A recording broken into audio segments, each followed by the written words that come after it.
السلام عليكم ورحمة الله وبركاته. أهلا وسهلا بيكم في حلقة جديدة من برنامج هلا مدريد. هنتكلم على اللي حصل في الجولة المرة دي في الدوري الأسباني، وبرشلونة وأتلتيكو وهم بيحلفوا على بعض هما الاتنين لا يدوا الصدارة لريال مدريد.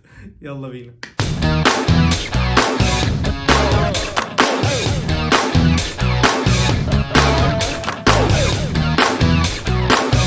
الجولة حصل فيها حاجات غريبة. شفت اتلتيكو بتتغلب وجريزمان بيضيع ضربة جزاء في الدقيقة 90. أنا مش قادر أفهم إزاي، يعني تقريبا دي الحاجة الوحيدة اللي اتفق عليها أخيرا جمهور ريال مدريد وجمهور برشلونة، وهم حبهم لجريزمان اللي ضيع ضربة جزاء وقدر إن هو يرجع برشلونة للمنافسة تاني، وضيع ضربة جزاء وقدر إن هو يحط ريال مدريد في المقدمة وفي الصدارة أخيرا مرة تانية عن جدارة.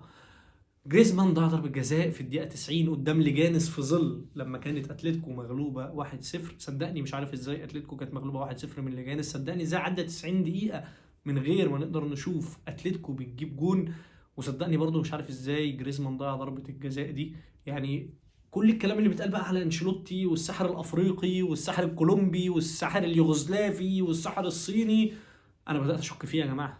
انا بدات اشك ان الراجل ده هو فعلا اللي ساحر، مش معاه ساحر. ان انت فرقه زي اتلتيكو متصدره الدوري وراكبه ويننج ستريك رهيبه، تيجي قدام لجانس، معلش مع كامل احترامي، بس مين لجانس؟ خسرانه ومش قادره تجيب جون وبتضيع ضربه جزاء في الدقيقه 90 علشان تخسر وتديك فرصه ان انت تركب. فانت لازم تبقى ساحر يا معلم.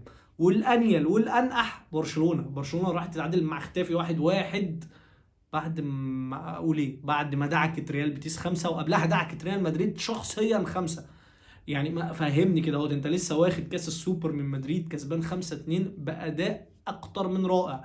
لسه كسبان ريال بيتيس في دور ال 16 في كاس الملك باداء اكتر من رائع برضو خمسه. وقلنا برشلونه اللي بتشوف اسمه ريال بتديله على وشه. رايحين تتعادلوا 1-1. لا، ومين اللي جاب الجون بتاع برشلونه كده عشان الضحك بقى؟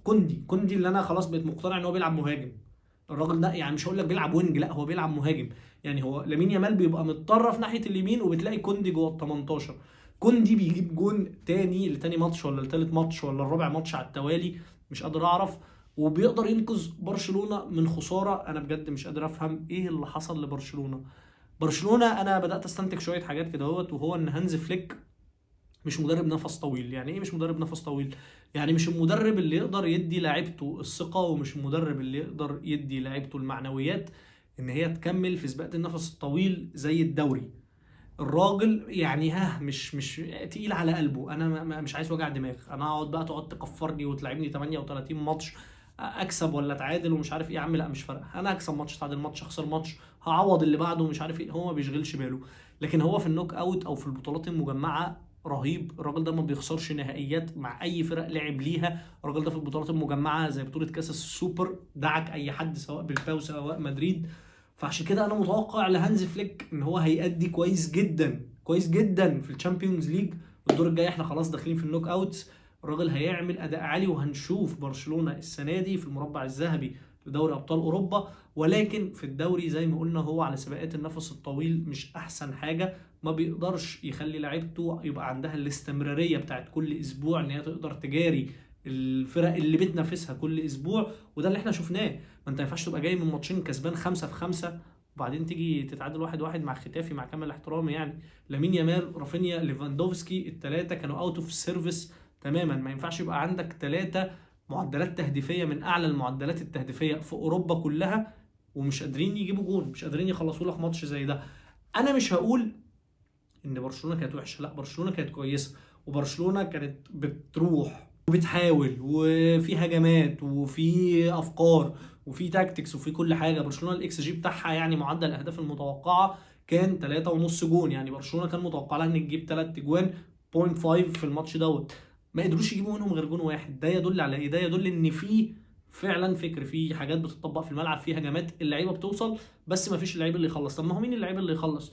ماشي، احنا شفنا كل لعيبه برشلونه بتجيب بقى، سواء اولمو سواء جافي سواء كوندي سواء بالدي، شفنا كل دول بيجيبوا جوان. بس في النهايه ده دور الثلاثي الامامي اللي هو رافينيا ليفا لامين يامال. ده دور الثلاثه دول ان هم يخلصوا الكور، هم اللي يوصلوا الاكس جي لاهداف حقيقيه على ارض الملعب. وده ما حصلش. فعلشان كده انا بحط اللوم كله على، يعني خلينا نقول 50% على ثلاثي الامامي لبرشلونه و50% على هانز فليك. في الاخر الماتش خلص 1-1 علشان برشلونه تتعادل، تضيع فرصه من ان هي تقرب بعد ما اتلتيكو مدريد خسرت. هي قربت بفرق نقطه، يعني اتلتيكو خسرت ما خدتش ولا نقطه وبرشلونه خدت نقطه، فهي قربت الفرق نقطه على اتلتيكو، بس في نفس الوقت ضيعت الفرق ان هي تكسب وتقرب جدا. وبعد فوز ريال مدريد على لاس بالماس، ريال مدريد بعدت عنها ب7 نقط وبعدت عن اتلتيكو بنقطتين. ريال مدريد بقى دخلت ماتش لاس بالماس وهي يعني تقريبا الرجاله حاطه رجل على رجل وبيشربوا السيجار كده مع كارلو انشيلوتي والدنيا تمام وزي الفل يا معلم. اخر قلصته. دخلنا الماتش، اول 30 ثانيه في الماتش لاس بالماس حط الجون الواد فابيو سيلفا اللي جاب جون في برشلونه، راح جاب جون فينا، وبقيت حاطط ايدي على خدي كده اهوت وعمال الطم واقول يعني يما يعني يما على اللي هيحصل فيا وعلى التحفيل اللي هيتحفل علينا بعد ما حفلنا على برشلونه. قلنا بس خلاص الدوري بتاعنا ونروح نلبس جون في اول 30 ثانيه، بس طلعت خدعه، خدعه. الكارلو انشيلوتي طلع بيطمع الناس فيه. الكارلو انشيلوتي بيرد بسرعه ب4 تجوان اجمل من بعض، غير الثلاثه اللي اتلغوا، غير العشره اللي ضاعوا. الماتش ده كان ممكن يخلص مستريح لمدريد 10-1، ده بدون مبالغه. مدريد جايبه 4 تجوان، مدريد ملغي لها 3 تجوان. بالمناسبه في جونين فيهم انا مش مقتنع ان هم المفروض يتلغوا، يعني مش شايف فيهم اي حاجه. هو شايف الماتش كان المفروض يخلص 6-1. جون واحد اللي هو بتاع فالفيردي كان اوفسايد على لوكاس فاسكيز، اوفسايد مليون في المية، ما فيهاش اي مشكله. لكن الجون بتاع بلينجهام ماشي، روديجير طالع ما اشتركش في الكوره يا عم، ولا خبط الجون ولا عمل اي حاجه، والجون هو اللي مطلع الكوره كده. وسواء روديجير كان اوفسايد ما كانش اوفسايد، الكوره كانت هتطلع كده وهتنزل لبلينجهام كده وهيحطها جون كده، فمش عارف اتلغى ليه. بس يعني ده ممكن نقول فيه احتماليه 50-50. الجون بقى بجد اللي انا مش فاهم ليه اتلغى، والحكم ده تقريبا ما عداش على كورسات تحكيم. الجون الثالث بتاع مبابي ليه اتلغى؟ الكرة ملعوبة، امبابي قدام، امبابي اوف سايد، ما فيهاش نقاش، امبابي كان اوف سايد، بس امبابي ما اشتركش في الكورة خالص، يعني ما ضايقش المدافع ولا جه ناحيته. دي اول نقطة. يعني هنفترض ان هو دي الهجمة، هفترض ان هي دي الهجمة اللي جه منها الجون، رغم ان مش دي الهجمة اللي جه منها الجون، بس واحدة واحدة. هو ما ضايقش المدافع خالص، والمدافع لعب الكورة لوحده، وبعد ما المدافع لعب الكورة نزلت للعيب تاني من لاس بالماس وطفشها برجله، تمام. فنقف عند هنا كده بس، خلاص الهجمه الاولانيه اللي اتلعبت ثرو باس لمبابي انتهت هنا لما المدافع قطع الكوره وراحت لزميله، هو ما شتتهاش ونزلت لعيب من ريال مدريد والهجمه كملت، لا هو قطعها وراحت لزميله، فهنا الهجمه الاولانيه انتهت.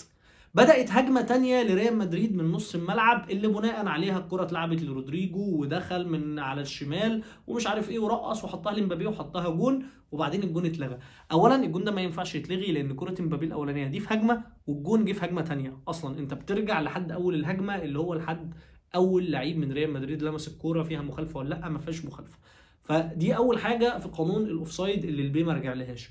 تاني حاجه ان حتى لو افترضنا ان هي نفس الهجمه، فعلا كيليان امبابي ما اشتركش في الكوره باي شكل من الاشكال، ولا اعترضها ولا جه ناحيتها ولا اثر عليها ولا اي حاجه. فجون كيليان امبابي الثالث اللي اتلغى، اللي هو كان هيكمله الهاتريك، ده ليس له اي اساس من الصحه ان الفار يلغيه، وانا مش فاهم هو لغاه ليه.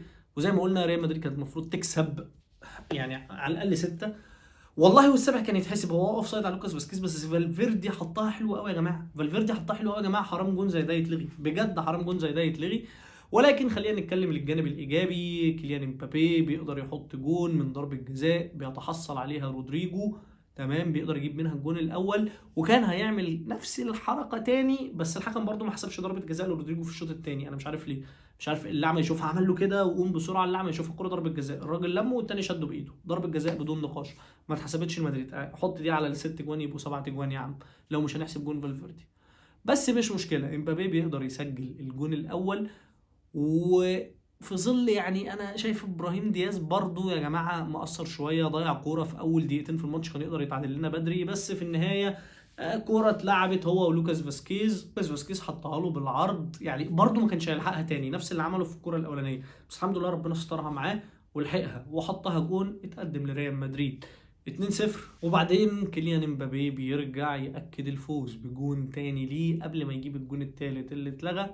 وفي الاخر خالص برضو مستر رودريجو بياخد اسيست جميل قوي من فيران جارسيا اللي كيليان امبابي طلعه من ناحية الشمال، وبيحط الجون الرابع لريال مدريد علشان تبقى احتفالية جميلة جدا جدا جدا جدا بصدارة الدوري، فوز حلو قوي. كنت اتمنى طبعا ان هو يبقى اكبر من كده، وكان قدامنا فرصة ان هو يبقى اكبر من كده، بس للاسف ده ما حصلش.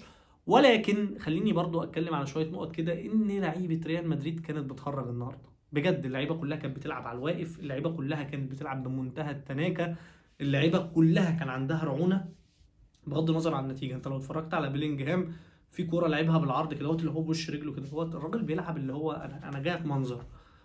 كورتين هو والجون، بيرقص الجون ويحطها بره، بيشوط بمرقعه مش عارف ايه. يمكن امبابي هو اللي كان عنده حميه شويه في الملعب، الواد فران جارسيا كان حلو قوي النهارده، فالفيردي ما كانش احسن حاجه برده، لوكاس فاسكيز مصيبه رغم ان هو عمل اسيست، بس الجون اللي دخل فينا بجد مصيبه، الكوره ملعوبه من وراه لا قدر يروح على الكوره وياخدها، ولا بص على المهاجم اللي وراه اللي هو المفروض يبقى المان بتاعه، ولا الكوره عدت من قدامه، لا هو ماسك حد ولا هو عمل انترسبشن ولا اي حاجه عشان يجي فينا جون اول. بجد فضيحه بجد ومسخره لوكاس فاسكيز في ده. وبجد نفسي اشوف باك يمين عدل في ريال مدريد، اصابه كارفخال مطوله واحنا كده بنروح في داهيه يا عم بيريز، فالحقنا ونجدنا بقى بارنولد بحكيمي ايا كان. ولكن برضو الاسيست ما يغفرلوش. ابراهيم دياز نفس الكلام، ما كانش احسن حاجه.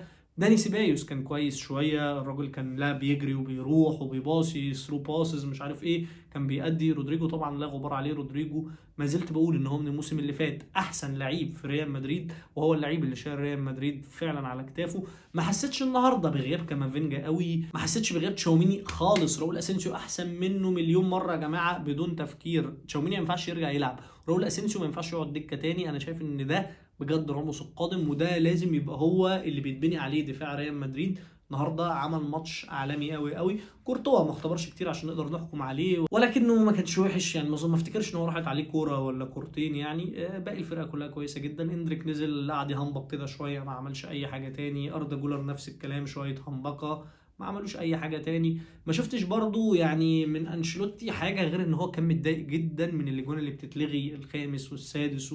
اول مره اشوف انشيلوتي متضايق من اجوان بتتلغي وهو كسبان 4، فمن الواضح جدا ان انشيلوتي محطوط تحت ضغط بسبب النتائج السيئه الفتره الاخيره. واتمنى ان ده يبقى دافع ليه ان هو يغير في طريقته في الملعب، ويغير في التاكتكس، ويغير في ادارته للمباريات. واتمنى ان ماتش النهارده يبقى بدايه لفوقه لانشيلوتي وريال مدريد. لسه عندنا نص سيزون كامل، لسه نقدر ناخد الكاس، تقدر تاخد الدوري، تقدر تاخد الشامبيونز ليج، مفيش اي مشكله.